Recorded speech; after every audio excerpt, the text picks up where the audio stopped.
Welcome to another edition of Trewvizon Radio. I'm your host, Hooch. I'm your producer, Hooch. I am your co-host, Hooch.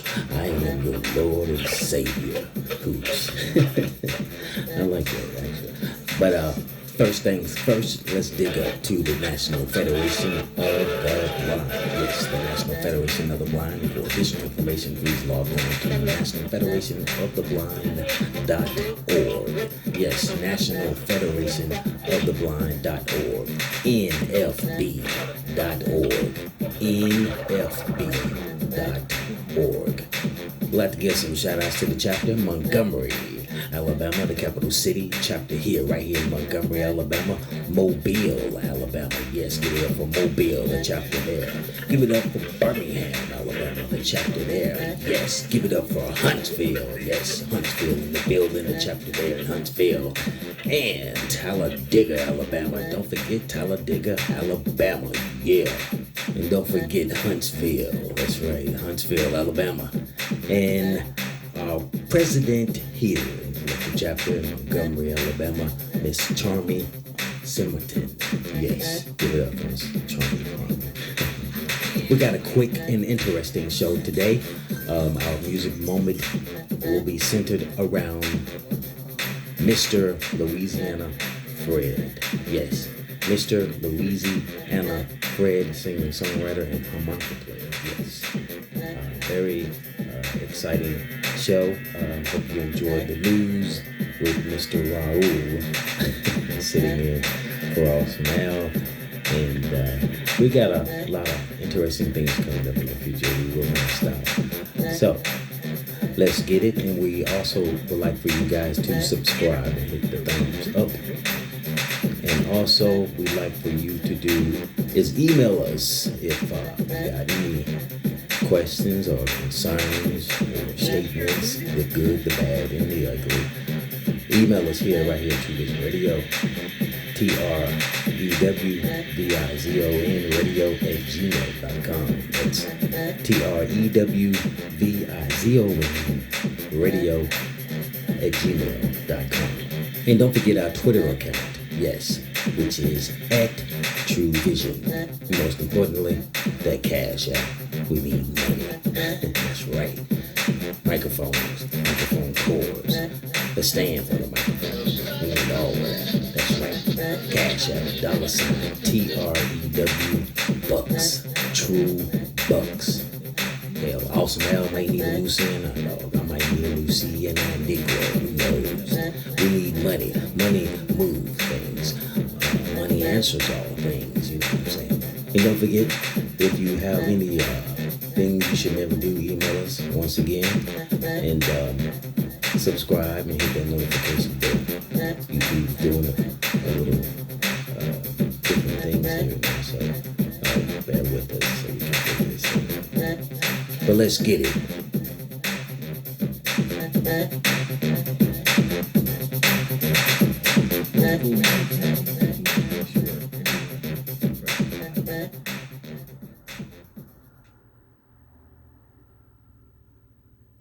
Hello, my name is Raul, and I'm sitting in for Awesome Air Radio today. I would like to bring you weather, sports, and local news and national news today. Yes, it's very important that you listen to the news to know what's going on. But right now, let's get into the weather. The weather, yeah. It is 63 degrees, and this is the raining, child. It's raining like a mug. Did you hear what I said? I said it's 63 degrees today. And it's raining. It's pouring now, girl. Shit. Well, it is so tragic that all this killing going on among our own people is always talking about the white man. What about the black man? I tell you, in Selma, a young 23-year-old was shot and killed. I don't know. It was over something. I don't know. It's argument on Thanksgiving and that. I don't know what they're arguing over, church or whatever. Poor people is just hungry nowadays. I don't know what's going on, but it is a difference between niggers and black folks. They're killing each other. Ooh, all this killing. Ooh. But that is it for the weather. And local news. That's very sad. Well, we have a little sports today. Dealing with basketball. Yeah, the ball, yeah. Well, anyway, Auburn and Alabama play tomorrow in Alabama. Yes. So, And it's not football, it's basketball. Yeah, yes it is. Be there on time. Thank you. That's, well, like I said, I'm sitting in for Awesome Al, and let's get to some national news. Yeah, that goddamn Donald Trump is still a fool. yeah, Georgia's still counting. Well, I don't know what his problem is. You just, everybody got to lose to win. Well, in your case, you just lose to lose. It's your own fault. But, well, you should have stimulated the people. The people need to be stimulated. Well, that's here or there, but fortunately, you will not be there, which is the White House. Well, that's enough of that. In local entertainment news, H2O will be playing in Whitehall, Alabama at the Silver Star Hotel featuring Lord L. Washington. Yes.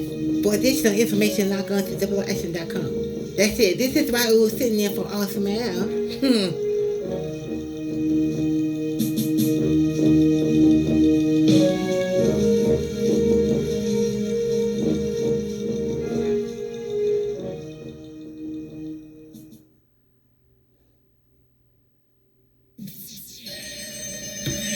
You're rocking with the hooch on Trewvizon Radio.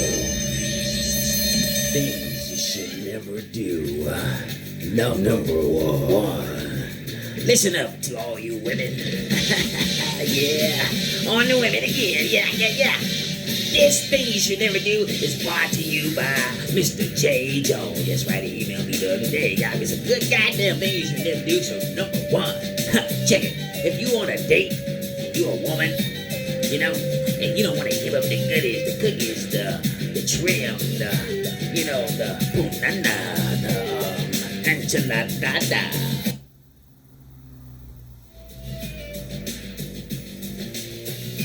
The nappy dugout, the boom boom in your gungo. Alright, if you on a date for like 3-4 weeks, you probably, every time your future significant other, every time he try to get some, and you always tell him, my period on. And the next time, my period on. And the next time, my period on. God damn, you period on that much, bitch, you need to die. You should be dead. God damn, you can't come up with a better lie than that, so you probably don't need to do that no more. Think that's thing you should never do, brought to you by, J-Chow. Number two. Okay, this is brought to you once again. Hey Jay, you so great. All right, check it out. If you tired of, dating, regular women, I don't want to, offend anybody for saying this. Okay, if you go out with a midget and you give her a tampon, you might get arrested because she might trip over she might trip over the damn string and shit and bust her head, things she never do. You never give a midget a tampon because it's really huge and she might trip over and bust her head and everything. So I want to be mindful of that. There's some special tampon you can probably buy. That's number two. Here's, sorry about that. Number three.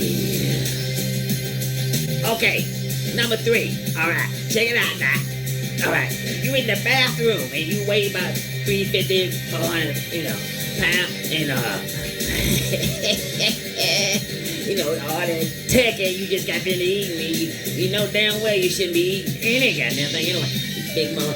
Well, anyway, if you in the bathroom and you taking a dually, a big dually, and you there for like maybe what's a long time being in the bathroom taking a dually? Maybe 15, 20 minutes, and all of a sudden you try to get up and you can't get up, your goddamn leg fell asleep. You might want to do something like this. Get a little rope tied to the doorknob.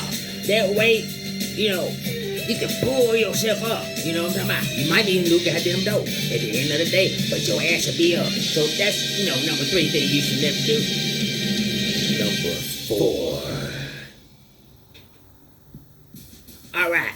Number four. Okay, it's COVID-19 and all that kind of shit. And everybody's just skinning on their children all over again because you probably didn't want to have them motherfuckers anyway. Especially the single black women and shit. After that man anyway. But listen here. This thing you should never do. You should never do this kind of shit. Never leave the 10-year-old with the 8-year-old. What the fuck are you thinking about?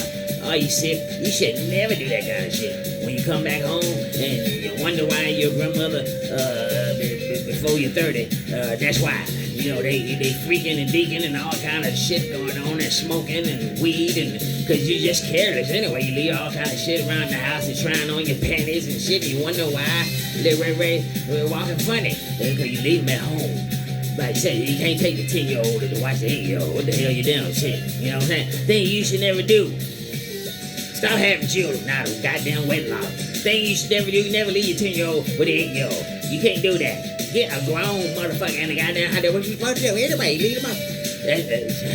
Oh my God. Number 5. This is number 5 for those who are riding planes and buses and even Ubers. You know what I'm talking about? Alright. Things you should never do. This is it. This is number 5. This is the scorcher. This is the bomb. Diggity doula. Okay, here we go. Number 5.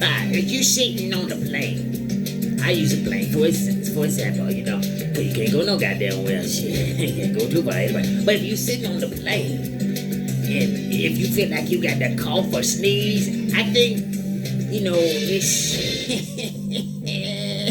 you might be in bad, but okay, they gonna kill you if you cough or sneeze. We ain't COVID sneeze, so that's what you should do. That's what you should do. You might want to fart. I mean, lay it on thick. You might want to really fart. In other words, the fart may save you. Because, you know, if it don't, they gonna kill you anyway because they're COVID. Nobody want to get COVID because you die. So, you know, you need to take a fart. This shit, you just stink. That's all that is. Do it. But anyway, thing you should never do. Fart. Thing you should never do. Not let them see you or hear you cough. Do the fart to come in there. This is thing you should never do. Brought to you by Mr. J. Jones. I love it, except for that last one. Well, yeah, all of them, J. Jones. He emailed me the other day. I like to thank my good buddy J. Jones. I won't take all the credit. This is thing you should never do. Peace, love, and happiness. I love you all. I love you.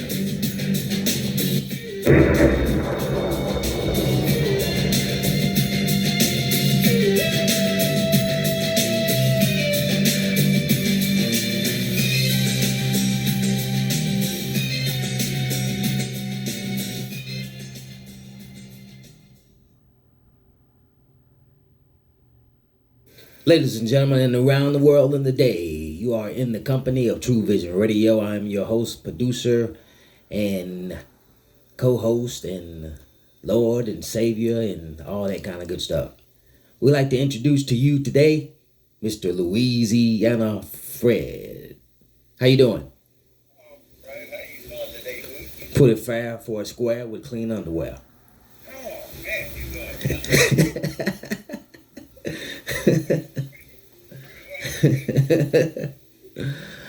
Well, I have to translate. I move kind of quick. Hell yeah.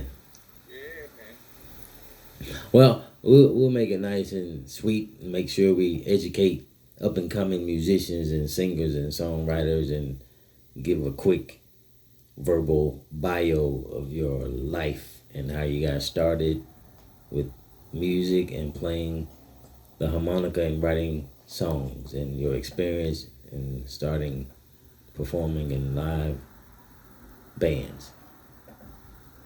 Well, I started playing with gospel with Walter Smitty and the singing soul. I played for them a while, and I didn't want to become a member, so I didn't. You have to buy a lot of clothes when you sing and say religious groups. I didn't want to buy all the clothes, so I started playing with clothes you never wear again. You just spend, maybe $5,000 on clothes. You're not gonna be wearing all those white suits and all that. I had one for one time. You mean the responsibility was on the artist to do that? That's right. Or the singer?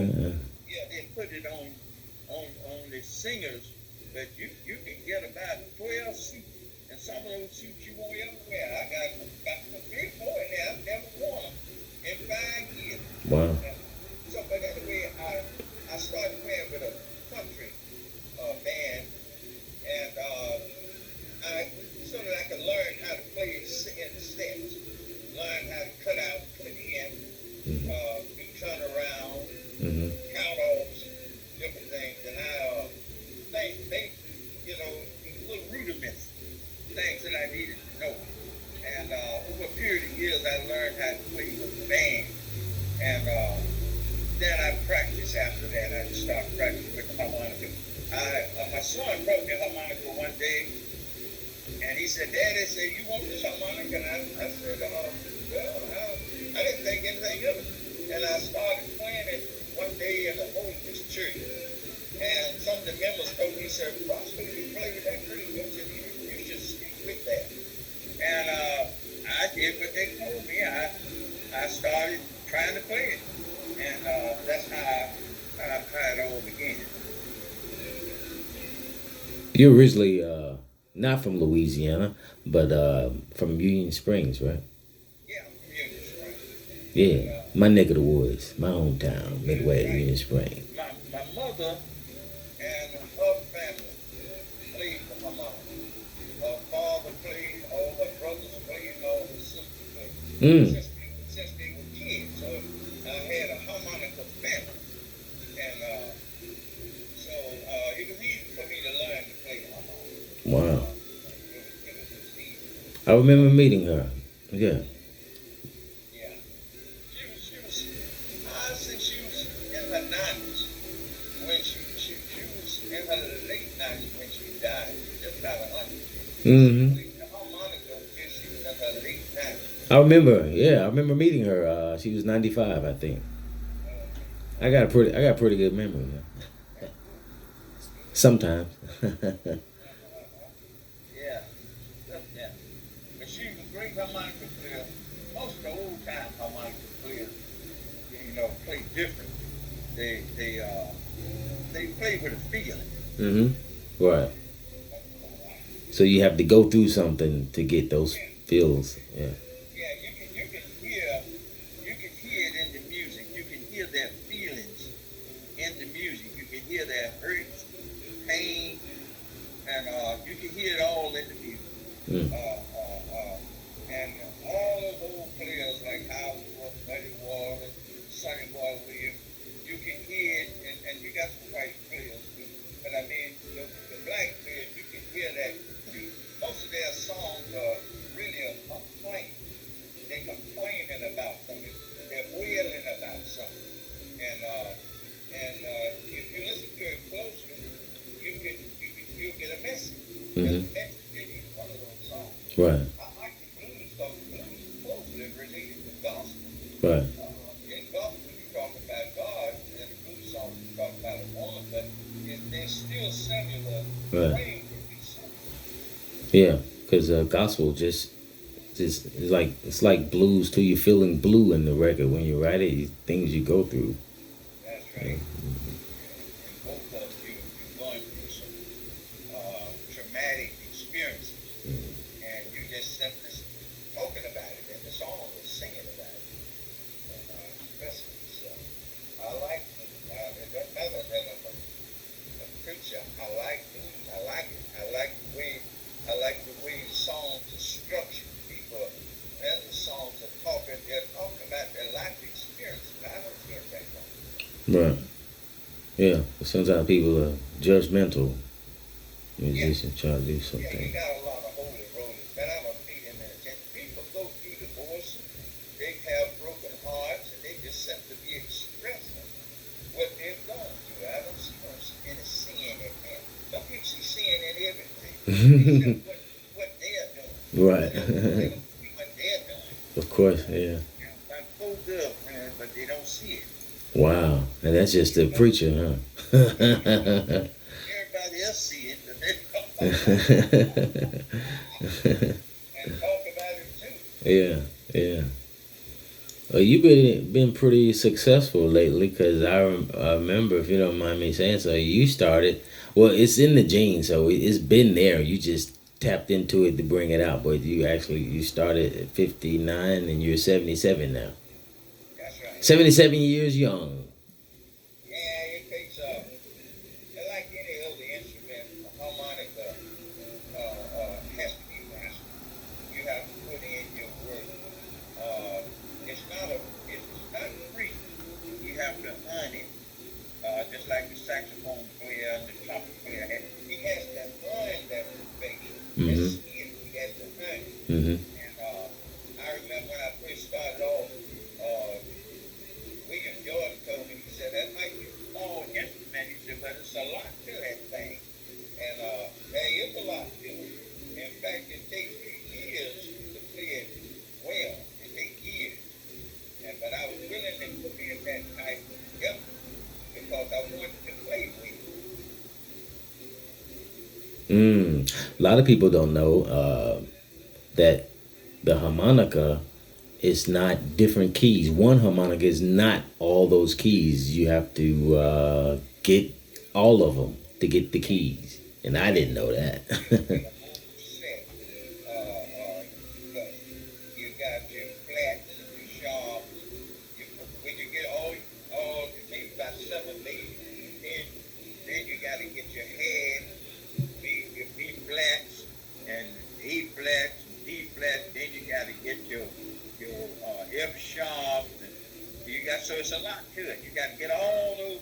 If you get maybe 7 harmonicas, it'll just be your bad luck that the person you're singing behind will not be singing in any of those. So you have to have, you go ahead and get all the major keys and the sharp and flat, and then it doesn't matter what you sing in, you got it. Right. Do that, I mean, you out of business. Out of business.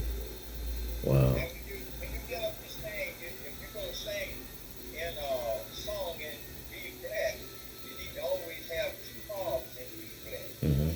Harmonicas are easy to stop up. The reeds are easy to stop up. Mm. And one of them stop up in the middle of your song, and you got another one in your other hand. Mm-hmm. You can keep right on playing, but you got to go behind the stage and go to the car and get Dig it. So if you do a song in like in A, you have to go get the A hard. I keep 2 A's. Wow. Need one stop up, you see. Right. I keep 2 A's and not one in the. I'll have one in the box and one in my hand.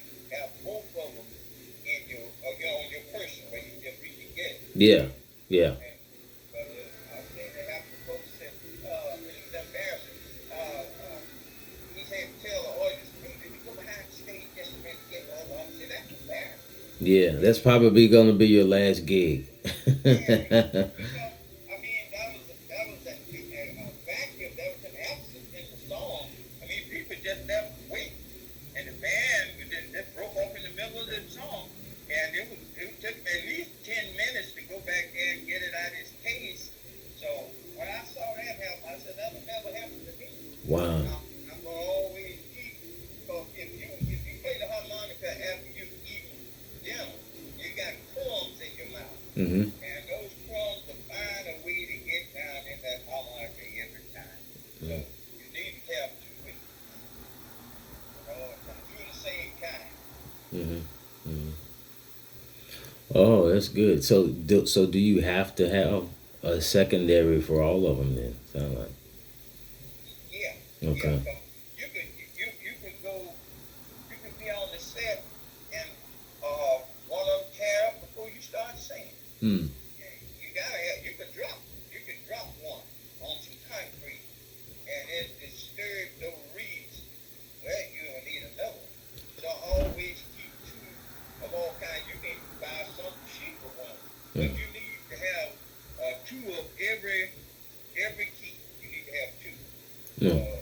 Otherwise, you get on a big gig and some breadcrumbs get out and stop the reed. If you don't have another one, they gonna run you out of town.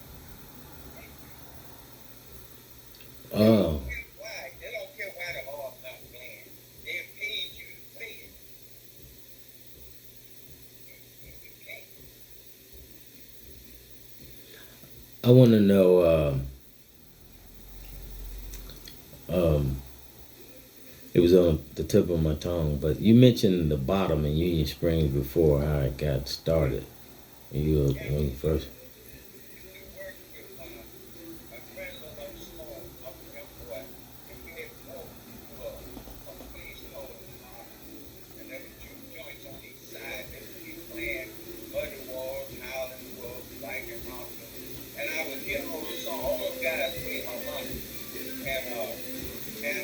That harmonica, that deep sound, got down in my head, eventually in my heart. And I wanted to play like them. I wanted that sound.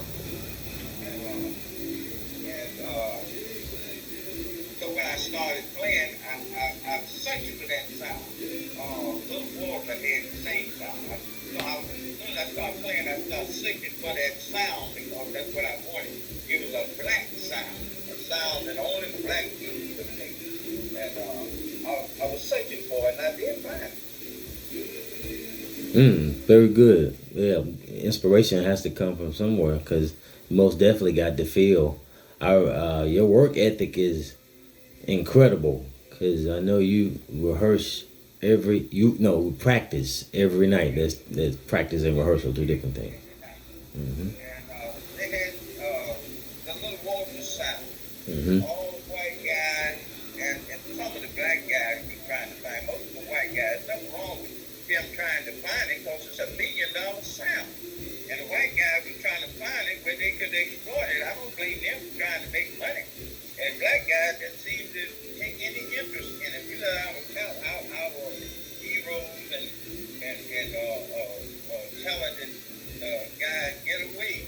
And the white people see more in it than we see. Mm-hmm. But I saw that Blue Walter had $1 million sound, and I was looking for that sound. I wouldn't be satisfied until I could play it just like him.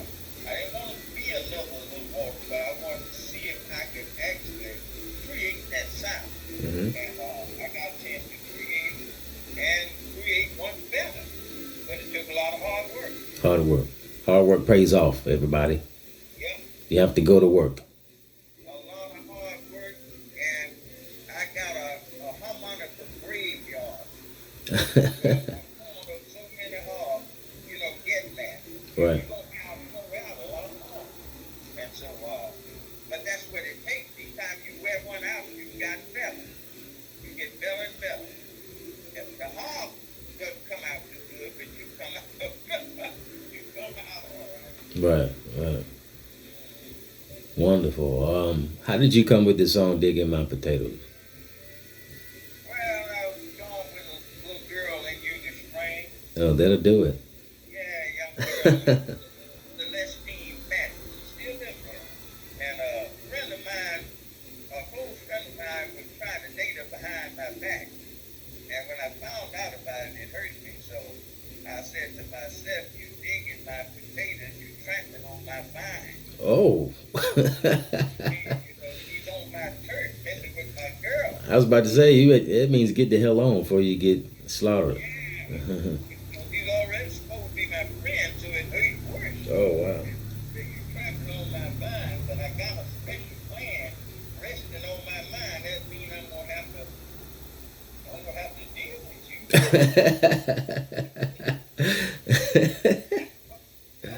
Yeah.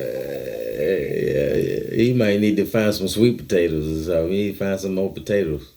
Yeah, he wanted mine. Yeah. That wanted my potatoes. Yeah, he had to get his own. Yeah, get his own. This is mine. A man won't fight for his woman. He's not pushing the man. Dig it. Who'd you work with on the record? I worked with Hooch. He's a promoter, songwriter, singer, and drummer. Woo. He's all around Montgomery musician and artist. Fabulous. And he put it together for me. I wrote the song and I played it, but he put it together. Amazing. He's quite an artist. He sings all over. He's widely known. Yes, he is. He plays with all the major artists. Oh, yeah. Yes. So it's nice to Yes, it is. If you know somebody, you can get somewhere. Oh yeah, that's true. Yeah. You don't know anybody, then you don't know anything. Can't mess up relationships. Yeah, yeah. Yeah, if you know somebody, you gotta, that's your ticket in. That's your key to get in. But because they already in, Mm-hmm. you don't know anybody, then you gotta learn somebody. Right. Regardless of what you know, you have to know somebody. Yeah, because if you don't know anybody, that means you're not even trying. Right. These are not hard to be. You want to meet some musicians, go out to the guitar center, hang around. People are coming in, yeah, put forth some effort. And if you put some forth some effort, they'll pay off.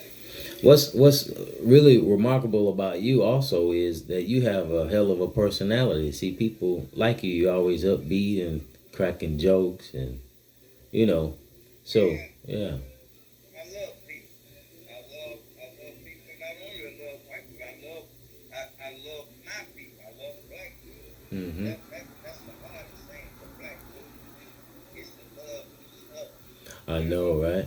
Make sure that I force myself. You have to force yourself because you said you hate black folks. Mm-hmm. But I make sure that I love black folks. I fuss at them, but I love them. Right. And when I'm around them, I try to show love. And if you do it, they'll drop their guards and start showing you love. But if you don't extend the olive branch, Mm-hmm. then they're just like you. Yeah, I understand what you're saying with that, because I used to cringe when I get a black woman in customer service. But you know what I do now? I say, "Hello, my queen. Good morning, my queen," and they, yeah, Regardless of how she answers, right, I see what you're saying. You're doing your part. right, In the olive branch, right. you can't make her extend it back, but most of the time they will. Mm-hmm. Well, man, this is a nice interview, and I'm assuming that you're gonna be working on some other projects. I know you're always rehearsing and writing songs. And what's in the future for Mr. Louisiana Fred? What's in the making, I should say? Well, I like to travel some more and write some more songs to play on the big stage. We have another song called Element DC. Oh yeah. I'm going to get Hoosh to work with me with that one. We're going to record it, and it's going to be Caribbean. It'll have Caribbean style, but it's going to be a nice song, a love song. Good deal.